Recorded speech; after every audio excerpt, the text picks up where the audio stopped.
valuable lesson about friendship from a rather unlikely source. The Sneeches. By Dr. Seuss. Now, the star-belly Sneeches had bellies with The stars. plain belly Sneeches had none upon theirs. Those stars weren't so big. They're really quite small. You might think such a thing wouldn't matter at all. But because they had stars, all the star-belly Sneeches would brag.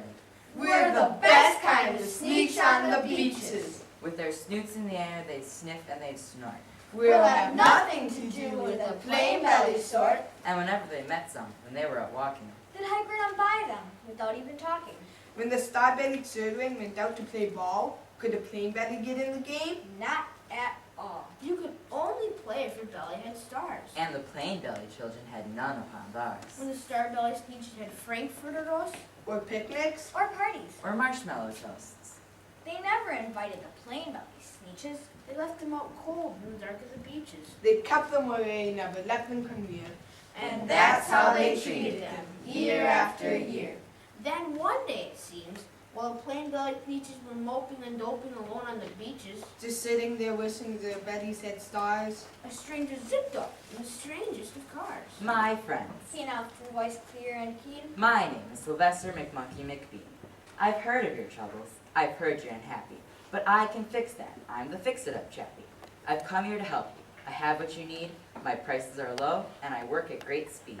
My work is 100% guaranteed. Then quickly, Sylvester McMonkey McBean put together a very peculiar machine.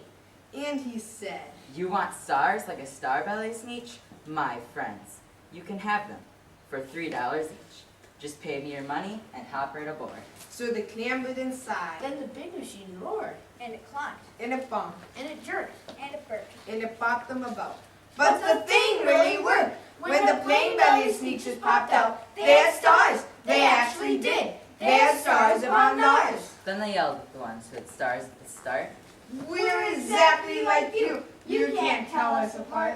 We're all just the same now, you snooty old smarties. And now we can go to your Frankfurter parties. Good grief! Groaned the ones who had stars at the first. We're still the best Sneeches, and they are the worst. But now, how in the world will we know They all frowned. if which kind is what, or the other way around?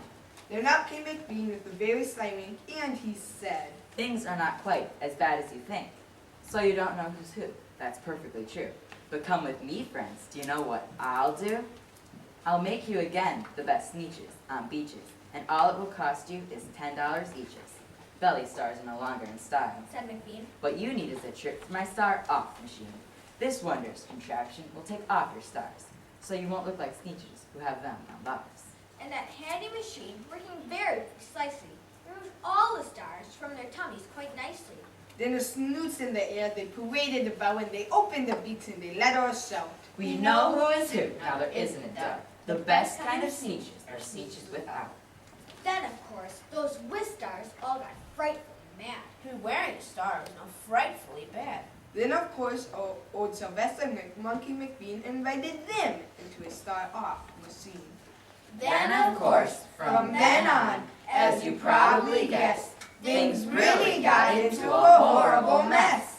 All the rest of that day, on those wild screaming beaches, The fix-it chappie kept fixing up Sneeches. Off again. On again. In again. out again.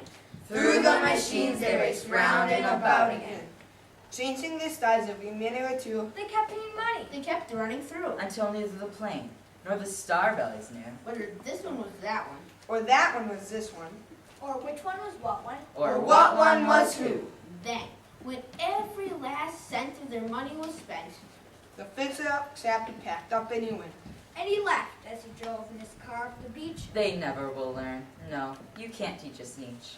But McBean was quite wrong, I'm quite happy to say. But the Sneeches got really quite smart on that day. The day they decided that Sneeches are Sneeches. and no kind of sneech is the best on the beaches. That day, all the Sneeches forgot about stars. And whether they had one Or not. upon ours.